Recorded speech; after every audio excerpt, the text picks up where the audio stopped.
अच्छा, एक होता है BACS, bank automated clearing system, इसको बोलते हैं बैक्स। बैग्स के अंदर होती हैं मतलब दो चीज़ें, कुछ भी नहीं है, बस छोटी सी बात है। एक होता है स्टैंडिंग ऑर्डर और एक होता है डायरेक्ट डेबिट।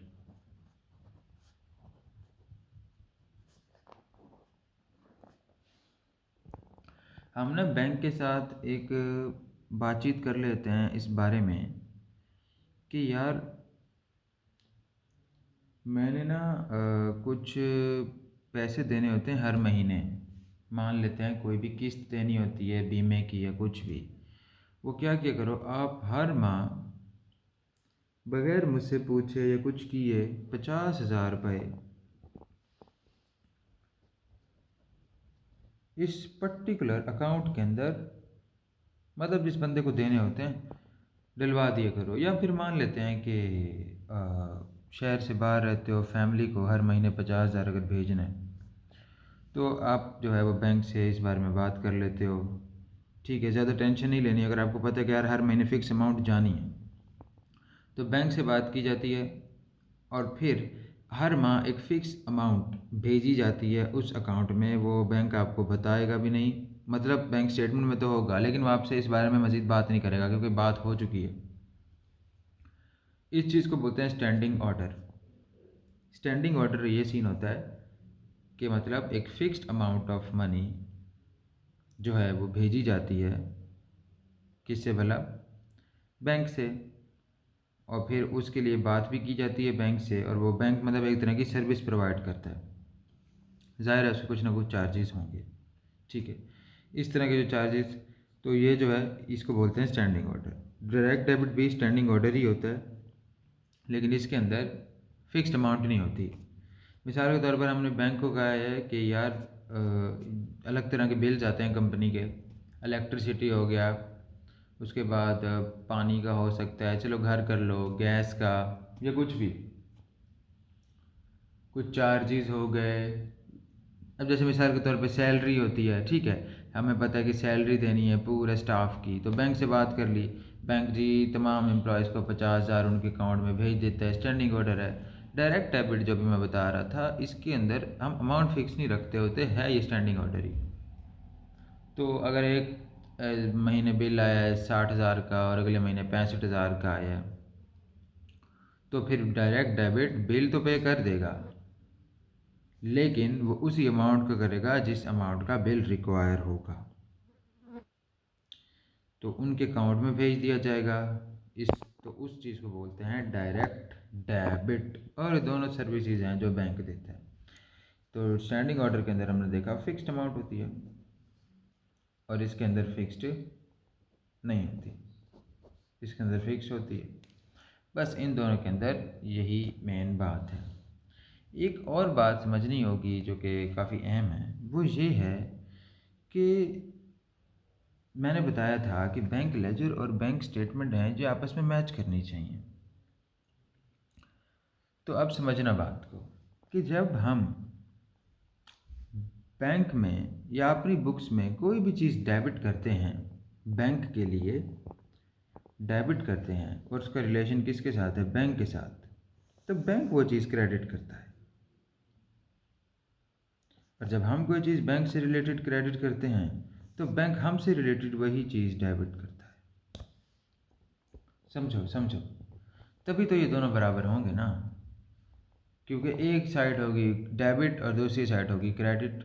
हो सकता है एक ये क्रेडिट हो ये डेबिट हो लेकिन ये दोनों बराबर होंगे। और एक साइड होगी डेबिट और एक साइड होगी क्रेडिट, फिर बैलेंस क्या हो जाएगा, ज़ीरो। और उससे पता चल जाएगा ये दोनों स्टेटमेंट्स हैं बराबर। अब ये किस तरह से, अगर हम सिंपल सी एक ट्रांजैक्शन ले लेते हैं, हम कहते हैं कि 10,000 रुपये बैंक में रखवाया, 10,000 रुपये बैंक में रखवाया। क्या करते हो आप जब 10,000 बैंक में रखवाते हो, बैंक को डेबिट कर दें। हम क्या करते हैं, बैंक को डेबिट करते हैं, करते हैं नहीं करते। चलो मान लेते हमारे पास पैसे थे और हमने बैंक डेबिट कर दिया और कैश क्रेडिट कर दिया। अब ये तो किया किसने? हमने। तो मैं इसको बैंक लेजर बोल दूँ क्योंकि ये हमारी बुक्स में लिखा जा रहा है। क्लियर है बात? जब बैंक के पास 1000 कर रहे हैं, ठीक है, 1000 जाता है तो बैंक में जो हमारा बिजनेस अकाउंट है वो बैंक के लिए लायबिलिटी है।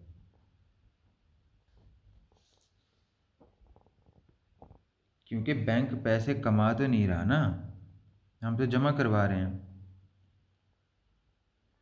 नहीं यही बात समझ।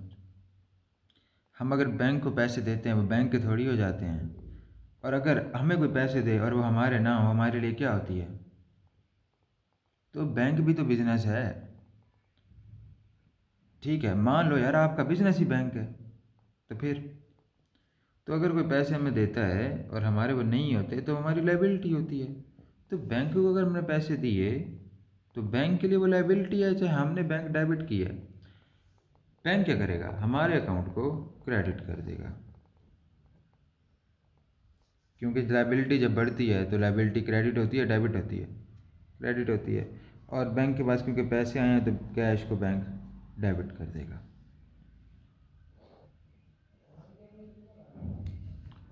ये क्या हो रहा है? ये हो रहा है बैंक स्टेटमेंट के अंदर।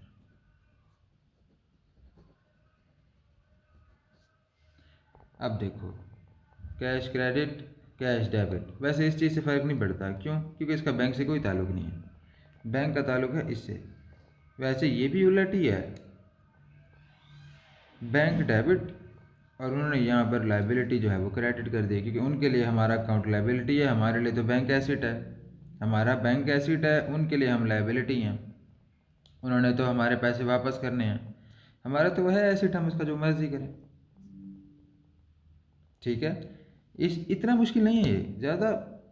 बेसिक इस चीज़ पे गौर ही ना करो यार, ये लो बस, कुछ भी नहीं है ये। समझो बात को। बात सिर्फ इतनी सी है कि अगर एक बिजनेस है वो पैसे देता है बैंक को, वो उसका क्या है? पैसे, वो उसके एसिड हैं। ठीक है। अच्छा, एक और बंदा है वो बिजनेस करता है और उसका क्या है? वो उसका बैंक है। अब उसके अंदर एक पैसे रखवाए गए हैं और उसने पैसों को संभालना है और वापस देना है कुछ चार्जेस के साथ। तो जब वो बंदा जिसका बैंक है उसके लिए वो पैसे क्या हैं, उसके लिए वो आदमी क्या है जिसने पैसे दिए हैं? वो लाइबिलिटी है। ठीक है। और लाइबिलिटी पैसे, जब लाइबिलिटी पैसे आए ज़्यादा आते हैं तो लाइबिलिटी बढ़ती है। मेरे पास दूसरे के पैसे आए जा रहे हैं तो मेरी लाइबिलिटी बढ़ी जा रही है, लेकिन दूसरा तो बैंक को डेबिट कर रहा है, मैं लाइबिलिटी को क्रेडिट कर रहा हूँ। एट द एंड क्या होगा कि मैं कह देता हूँ यार अगर 1000 रुपये उसने बैंक को दिए हैं तो मेरी 1000 रुपये लाइबिलिटी बढ़ी है। फिर जब बैंक लेजर आएगा 1 महीने बाद तो बैंक लेजर में यहाँ लिखा होगा 1000 रुपये डेबिट और यहाँ लिखा होगा 1000 रुपये क्रेडिट। ये भी बराबर, ये भी बराबर। तो जब बैंक लेजर और बैंक स्टेटमेंट बराबर होते हैं तो हमारे पास हर चीज़ ठीक होती है। एक को डेबिट होना पड़ता है और एक को क्रेडिट होना पड़ता है। अब मैं बता रहा था कि यार अब देखो, अब हुआ क्या कि मैंने बैंक में पैसे रखवा दिए, मैं बैंक से पैसे निकलवा लेता हूँ। जब मैं बैंक से पैसे निकलूंगा बैंक क्रेडिट इसी 1000 से। अब मेरे पास पैसे आ गए, मैं इसे चलो यूज़ नहीं कर रहा फिलहाल, और मेरे पास कैश बढ़ गया, हैंड वाला कैश 1000 से।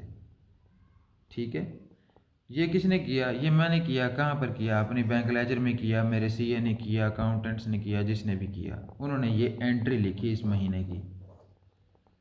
फिर बारी आई बैंक स्टेटमेंट के, बैंक में बैठे हुए अकाउंटेंट्स ने ये एंट्री अपनी बैंक स्टेटमेंट में लिखी। जब मैंने पैसे निकलवाए बैंक से तो मेरे पास तो बैंक क्रेडिट कैश डेबिट।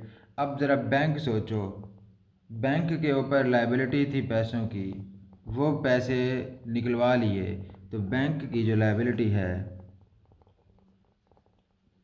वो कम नहीं हो जाएगी? कम होगी, होगी ना। तो जब लाइबिलिटी कम होती है डेबिट होता है क्रेडिट होता है? डेबिट 1000 से। और बैंक के पास जो पैसे थे उनके पास जो उनके पास कैश था वो भी कम हो गया ना, चला गया, तो कैश क्रेडिट 1000 से। ऑपोजिट हुआ या नहीं? ऑपोजिट हुआ या नहीं? समझने की बात यह है कि यहाँ पर मैं अगर बिजनेसमैन हूँ तो मेरा एसेट कम हो रहा है यहाँ पर, क्योंकि बैंक मेरा क्रेडिट हो रहा है।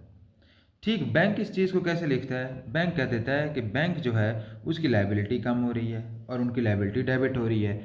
ये एक ही चीज़ें हैं, लेकिन एक तरफ मैं एक चीज़ को क्रेडिट लिखता हूँ तो बैंक डेबिट लिखता है। मैं अगर बैंक से रिलेटेड किसी चीज़ को डेबिट लिखता हूँ तो बैंक उस चीज़ को क्रेडिट लिखता है। बात एक ही है, ऐसा नहीं है कि वो गलत कर रहे हैं या मैं गलत कर रहा हूँ। जब बैंक से रिलेटेड किसी चीज़ को मैं डेबिट लिखता हूँ, बैंक उसको क्रेडिट लिखता है। क्यों? क्योंकि मैं पैसे निकलवा रहा हूँ, बैंक तो पैसे दे रहा है। मैं पैसे दे रहा हूँ तो बैंक तो पैसे ले रहा है। ठीक है, तो असल में हमने जो चीज़ देखनी होती है वो हमें फ़र्क पड़ता है अमाउंट से। क्या अमाउंट सेम है? क्या अमाउंट सेम है? क्यों? क्योंकि एक चीज़ ने तो डेबिट होना ही होना है और एक ने क्रेडिट होना ही होना है, क्योंकि ये ऑपोजिट चलते हैं। अमाउंट सेम होनी ज़रूरी है। अब यहाँ क्या होगा? या अगर मैं सिर्फ बैंक की बात करूँ तो मैं कहूँगा यार मेरे पास तो 1000 रुपये क्रेडिट बचे हैं, और यहाँ पर बैंक स्टेटमेंट जब आएगी उसी महीने की, वो कहेंगे कि आपके पास 1000 रुपये डेबिट हैं। बराबर हो गए? एक साइड क्रेडिट, एक साइड डेबिट, एक साइड डेबिट, एक साइड क्रेडिट, कोई फ़र्क नहीं पड़ता। फ़र्क किससे पड़ता है? अमाउंट से। लिहाजा ये दोनों स्टेटमेंट्स बराबर हैं और इनके लिए बैंक रिकन्सिलिएशन स्टेटमेंट बनाने की ज़रूरत नहीं है। बस सिर्फ इतनी सी बात समझनी होगी, जो चीज़ हम डेबिट करते हैं वो चीज़ बैंक क्रेडिट करता है। क्लियर है? कोई मसला है यहाँ तक?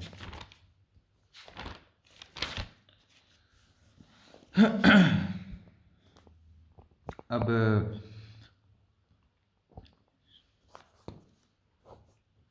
ठीक है, समझ आ रही है कि ये अगर बैंक लेजर है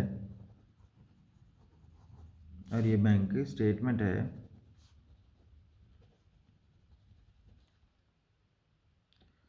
तो मुझे सिर्फ इतना बताओ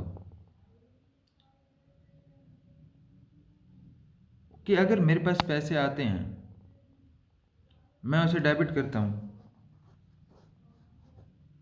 पैसे जाते हैं तो मैं क्रेडिट करता हूँ। ऐसी बात है या नहीं? बैंक का भी यही सीन होता है, वो भी डेबिट करता है अपने लिहाज से, क्रेडिट करता है अपने लिहाज से। अच्छा, बेशक अब इस चीज़ को समझने की ज़रूरत नहीं है, सिर्फ याद कर लो। डेबिट जो होता है ना, डेबिट वो हमारे पास होता है पॉजिटिव, कि हम उसके अंदर ऐड करते हैं। मिसाल के तौर पर हमें पैसे आ रहा है, पैसे आ रहे हैं तो हम उसको क्या करेंगे? ऐड करते रहेंगे। और क्रेडिट जो होता है उसे माइनस करते हैं। ठीक इसी तरह से बैंक का जो डेबिट होता है वो माइनस होता है और बैंक का जो क्रेडिट होता है वो पॉजिटिव होता है। बैंक का जो क्रेडिट होता है वो पॉजिटिव होता है और बैंक लेजर का जो क्रेडिट होता है वो नेगेटिव होता है। इस चीज़ को भूल जाओ, मैंने नहीं बोला, मैंने नहीं बोला। ठीक है, ये सब क्या है ये भी समझ आ जाएगा। बस इतना समझ लो, ये ऑपोजिट चलते हैं, ये दोनों ऑपोजिट चलते हैं। एट द एंड हमें सिर्फ फ़र्क पड़ता है कि वैल्यू क्या है। अब पूरे चैप्टर की जो सबसे अहम चीज़ है वो मैं दिखाता हूँ।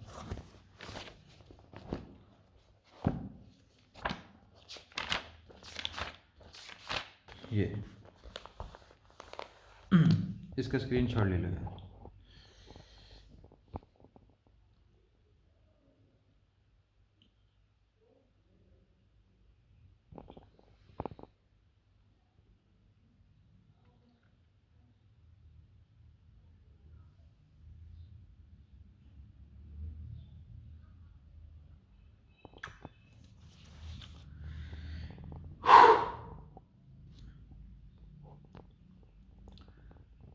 जब हमारे पास दोनों चीज़ें मैच नहीं करती ना, तो फिर हम बैंक रिकन्सिलिएशन स्टेटमेंट बनाते हैं। उसके अंदर हम करते क्या हैं? हम एक तरफ बैंक का बैलेंस लिखते हैं और एक तरफ बैंक स्टेटमेंट का बैलेंस लिखते हैं, और फिर हमने उनके अंदर जो जो गलतियाँ की होती हैं उनको ठीक करते हैं। बैंक ने जो जो गलतियाँ की होती हैं वो ठीक करता है। तो फिर उसके बाद आखिर में एडजस्टेड बैलेंस आता है एडजस्टमेंट के बाद, और फिर बैंक का भी आता है एडजस्टेड बैलेंस एडजस्टमेंट के बाद। और इन दोनों को तो हर सूरत बराबर होना चाहिए, क्योंकि हमने सारी गलतियाँ ठीक की हैं। बैंक ने भी की। ये मैक्सिमम गलतियाँ लिखी हुई हैं यहाँ पर, इनमें से 2 गलतियाँ हो सकती हैं, एक हो सकती हैं, सारी हो सकती हैं, इसमें से एक हो सकती है, सारी हो सकती हैं। तो इसके बाद जो एडजस्टेड बैलेंस होता है ना, ये इन दोनों का सेम होना चाहिए। अच्छा, अभी होता कैसे है, इस चीज़ को याद करना है। जो मैंने स्क्रीनशॉट दिलवाया ना, इस चीज़ को, इस सारे पेज को याद करना है। तो अब हम ठीक कैसे करते हैं, बैंक लेजर है ना, बैंक का हमें पता है यार, इन दोनों मैच नहीं कर रहे, एक तरफ 1000 आ रहा है, दूसरी तरफ 1500 आ रहा है, जो भी है। तो उनका हम कहेंगे दोनों के अनएडजस्टेड बैलेंस हैं जो अभी हमारे पास आए हुए हैं, क्योंकि अभी इनमें गलतियाँ हैं। तो हम अनएडजस्टेड बैलेंस लिखते हैं इसका, बैंक का। तो बैंक का जो है, अब ये ब्रैकेट का मतलब नेगेटिव होता है अकाउंटिंग में, इतना पता होगा। तो हो सकता है कि हमारा बैलेंस जो है नेगेटिव में आया हो, मतलब हमारे जो हैं वो पैसे बैंक लेजर के अंदर हमने प्रॉफिट ही ना कमाया हो, बट हम वो बैलेंस लिखते हैं। अच्छा, अब उसके बाद हमारी गलती ये हुई है कि स्टैंडिंग ऑर्डर हमने नहीं लिखा। स्टैंडिंग ऑर्डर क्या था, हमने कहा था यार फिक्स अमाउंट में 50,000 रुपये भेजेंगे, वो मैंने नहीं लिखा। अब मैं इस गलती को ठीक कैसे करूँ, मैं लिख दूँ स्टैंडिंग ऑर्डर अपनी साइड पर, ठीक है ना। बैंक कहते हैं सर आप भूल गए हो, हम आपने हमें कहा था आप हर महीने 50,000 भेज देना, आप भूल गए हो। मैंने अपनी बैंक स्टेटमेंट में तो 5,000 लिख दिए, आपने नहीं लिखा, आप लिख दो प्लीज़। तो इसको मैं बोलूँगा ये स्टैंडिंग ऑर्डर है जो 50,000 का है। अच्छा, अब मुझे ये बताओ कि अगर मेरे पास यहाँ पर अनएडजस्टेड बैलेंस 1,00,000 का हो और स्टैंडिंग ऑर्डर 5,000 का हो जो मैंने नहीं लिखा, तो मैं इस 1,00,000 में उसको प्लस करूँ या माइनस करूँ। देखो, स्टैंडिंग ऑर्डर एक ऐसी चीज़ है जो पैसे मेरे चले गए, तो मेरे पास जो बैलेंस है उनमें उन पैसों को लिखा ही नहीं था, तो मैं उसको 1,00,000 में से माइनस करूँगा ना। क्यों, फिर मुझे पता चलेगा यार ये जो चीज़ है मैं भूल गया, मैंने बैंक को कहा था हर महीने पे कर दे, मैंने ये लिखा ही नहीं, ठीक है ये 95,000 हो गए। क्लियर है, कुछ मुश्किल नहीं है, नहीं है मुश्किल। इसे याद कर लो, मेरी बातें ना सुनो, सिर्फ इस पेज को याद कर लो। उसके बाद जो सवाल होंगे वो सारे इसी पेज से हैं। मैंने अभी तक जो पढ़ा है उससे सवाल ही कोई नहीं है, सारा इसी पेज से आएगा। उससे भी सवाल हैं, बस मैं ज़रा ज़्यादा उस्ताद बन रहा हूँ। खैर, स्टैंडिंग ऑर्डर जब हम नहीं लिखते और जब हम गलतियाँ ठीक कर रहे होते हैं, हम उसको माइनस कर देते हैं। ठीक, डायरेक्ट डेबिट है, हमने कहा था कि यार आप ना बिल जो भी आए वो पे कर दिया करो। 40,000 बैंक ने पे कर दिया, बैंक ने स्टेटमेंट में लिख दिया, हमने अपनी तरफ नहीं लिखा, तो हमें लगता है हमारे पास पैसे होने चाहिए जो कि नहीं है। फिर हमें बैंक बताता है सर आपने डायरेक्ट डेबिट नहीं लिखा, फिर हम उसको माइनस कर देते हैं। इंटरेस्ट एक्सपेंस, इंटरेस्ट एक्सपेंस का क्या मतलब है, हमारे पास जो खर्चा होता है इंटरेस्ट का, जैसे मान लेते हैं कि हमने लोन लिया हुआ है बैंक से, मैंने 10 लाख का लोन लिया है, अब उस पे जो इंटरेस्ट लगा है वो 10% लगा है, 1,00,000 जो है वो इंटरेस्ट लगा है। बैंक कहता है सर 1,00,000 का इंटरेस्ट लगा हुआ है जो आपने अपने पास नहीं लिखा। बैंक नहीं कहता, बैंक तो सिर्फ स्टेटमेंट बनाता है, हम देखते हैं हमने क्या गलतियाँ की हैं। तो इंटरेस्ट एक्सपेंस, जब मैंने 1,00,000 का एक्सपेंस अपनी तरफ नहीं लिखा होगा तो फिर मैं उसको माइनस कर दूंगा, मेरे पैसे कैसे कम होते जा रहे हैं। खैर, इंटरेस्ट इनकम, हाँ ये बड़ी अहम बात है, वो तो मैंने लोन लिया था, यहाँ पर मैंने पैसे रखवाए हुए होंगे बैंक में। अगर, अच्छा ये सारे सिनेरियो, सवाल क्या कह रहा है, सवाल ने ये बोला कि सर इंटरेस्ट एक्सपेंस है 5,000 का जो आपने नहीं लिखा, तो फिर हम इस लाइन को यूज़ कर लेंगे, अनएडजस्टेड बैलेंस में जिसको माइनस कर देंगे। ये मैं बता रहा हूँ मुकम्मल सिनेरियो जो भी पॉसिबल हो सकते हैं। अब इंटरेस्ट इनकम का क्या मतलब है, इंटरेस्ट इनकम मैंने पैसे रखवाए हुए हैं 10 लाख, उसमें से इंटरेस्ट आया 1,00,000 का, तो अब मैं उसे लिखना भूल गया। तो अब मेरे जो पैसे बढ़ने हैं 1,00,000 से, मैंने उसे नहीं लिखा, मैं उसे क्या करूँगा, मैं उसे ऐड करूँगा ना। ये 1,00,000 से ऐड कर दिया इनकम को, डायरेक्ट डेबिट बाय कस्टमर। हाँ ये बड़ी अहम बात हो गई कि यहाँ पे डायरेक्ट डेबिट, ब्रैकेट का मतलब माइनस है और इस सिंपल एक्स का मतलब प्लस होता है, ए एक्स का मतलब ऐसी वैल्यू होती है, ठीक है। डायरेक्ट डेबिट यहाँ पे माइनस हो रहा है, यहाँ पे प्लस हो रहा है। अच्छा देखो, डायरेक्ट डेबिट अगर मेरी तरफ से जा रहा है कि यार 40-50 हज़ार बिल है ये दे दो, लेकिन अगर यही पैसे कस्टमर से आ रहे हैं, डायरेक्ट डेबिट बाय कस्टमर, तो क्या वो मेरा खर्च है, तो मैं उसको माइनस क्यों करूं, मैं उसको माइनस क्यों करूं, समझ आ रही है बात की। इनकम, मेरे पास पैसे आ रहे हैं, तो जब मेरे पास अनएडजस्टेड बैलेंस में मैंने वो पैसे नहीं लिखे तो फिर मैं उसको प्लस कर दूंगा।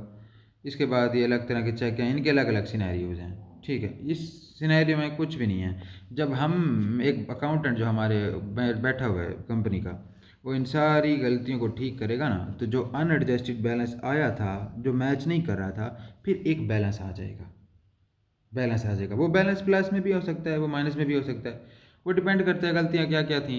हो सकता है पैसे माइनस माइनस माइनस ही होते जाएं और at the end minus value आ जाए, प्लस प्लस प्लस होते जाएं, at the end plus value आ जाए। ये होगा एडजस्टेड बैलेंस।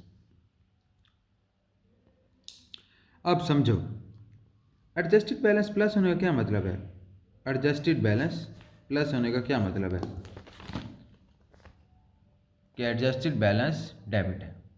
इतना तो समझ आ गई होगी ना कि एडजस्टेड बैलेंस प्लस होने का क्या मतलब है कि एडजस्टेड बैलेंस डेबिट है। किसका? बैंक लेजर का। और अगर मैं कहूँ कि एडजस्टेड बैलेंस जो है वो नेगेटिव है तो इसका मतलब एडजस्टेड बैलेंस क्रेडिट है।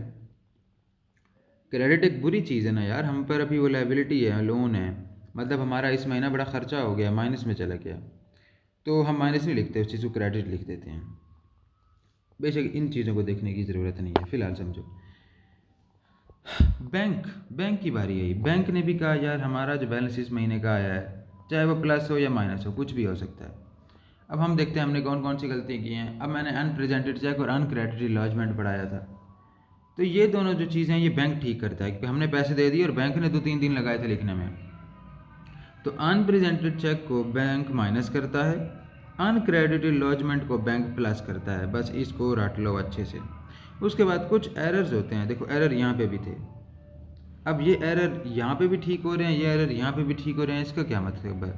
मतलब यह है जो एरर हम लोग करेंगे वो हम ठीक करेंगे, जो एरर बैंक करेगा वो बैंक ठीक करेगा, बस इसमें कोई मसले वाली बात नहीं है। बस बैंक का यही काम होता है। उसके बाद बैंक का जो आता है वो बैलेंस एडजस्टेड, ये ठीक होता है। और अब जब हमने सारी गलतियाँ ठीक कर ली तो अब ये बैलेंस और इस बैलेंस को बराबर होना चाहिए हर सूरत। अब चाहे ये प्लस में हो या माइनस में हो, इसमें से एक बैलेंस डेबिट होगा, दूसरा बैलेंस क्रेडिट होगा और इन दोनों की वैल्यू बराबर होगी, क्योंकि हमने सारी गलतियाँ ठीक कर ली जो कि हमने चैप्टर में पढ़ा था बैंक रिकन्सिलिएशन स्टेटमेंट में।